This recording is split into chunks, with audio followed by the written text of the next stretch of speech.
atong buhaton karon maghimot ta og organic nga fertilizers. Ang unang organic atong buhaton is ang liquid biofertilizers. Muni ang atong mga materials.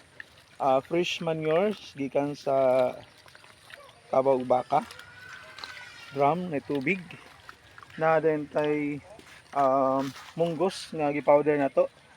Kini siya pagkaon pod sa atong microorganism. Natay brown sugar, natay active microbes nato kaning yeast, na itong lactic plus with molasses. Kaya ang atong buhaton karon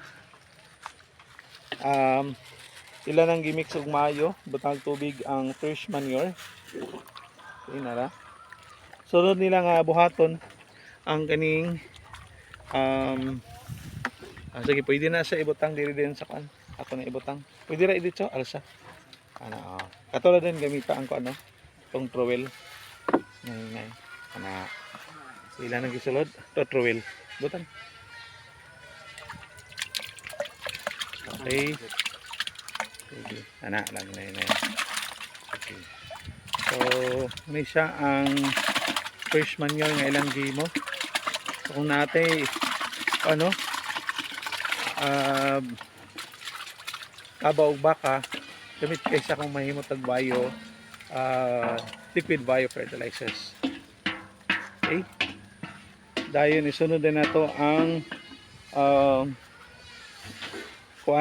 duha ka brown sugar.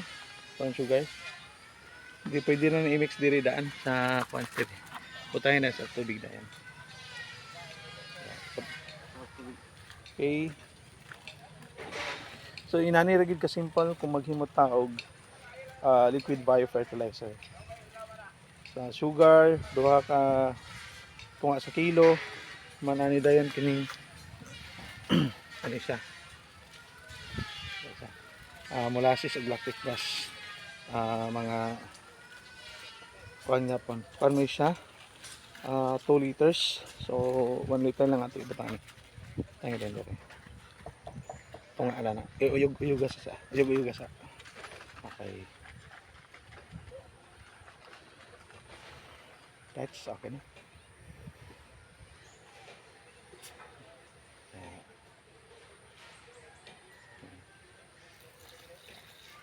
So, sigulan siya og lactic plus, gimix na daan namo ang molasses.